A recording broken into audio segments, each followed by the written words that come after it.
თავი მესამე.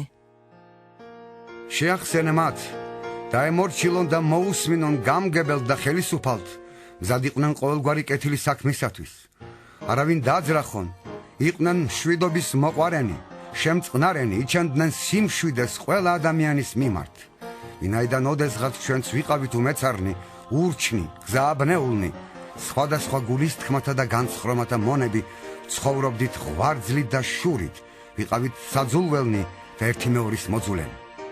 ხოლო როცა გამოჩნდა ჩვენი მაცხოვარი ღვთის სახიერება და კაცთმოყვარეობა, მან გვიხსნა არა მართალი საქმეების გამო, რომლებიც ჩვენ ჩავიდინათ, არამედ თავისი წყალობით, ხელახლაშობის განბანითა და სულიწმიდის მიერ განახლებით, რომელიც უხვად მოგვეფინა ჩვენი მაცხოვრის იესო ქრისტეს მიერ, რათა მისი მადლით გამართლებულები გავხდეთ საუკუნო ცხოვრების მემკვიდრენი, რისი იმედიც გვაქვს.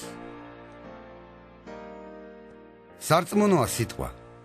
მე მსურს რომ შენ მტკიცედ იდგე ამაზე, რათა ღვთის მორწმუნენი ცდილობდნენ კეთილი საქმეების კეთებას. ეს კარგი და სასარგებლო ადამიანისათვის. მოერიდე სულელურ პაექრობას, გვარტომობას, კინკლაობასა და დავას რჯულის თაობაზე, ვინაიდან უსარგებლო და ფუჭია. წვალებელს პირველი და მეორე შეგონების შემდეგ გაერიდე. იცოდე რომ ასეთი კაცი გაირყნა და სწოდავს, მისმავე თავმა დაასდო მსჯავრი. როცა გამოგიგზავნე არტემას და ტვიქიკოს, გამოეშურე ჩემსკენ ნიკოპოლის, ვინაიდან იქ ვირჩია დაზამთრება. დააჩქარე მათ გზაზე რჯულის მცოდნე ზენასი და აპოლო, რომ არაფერი აკლდეთ.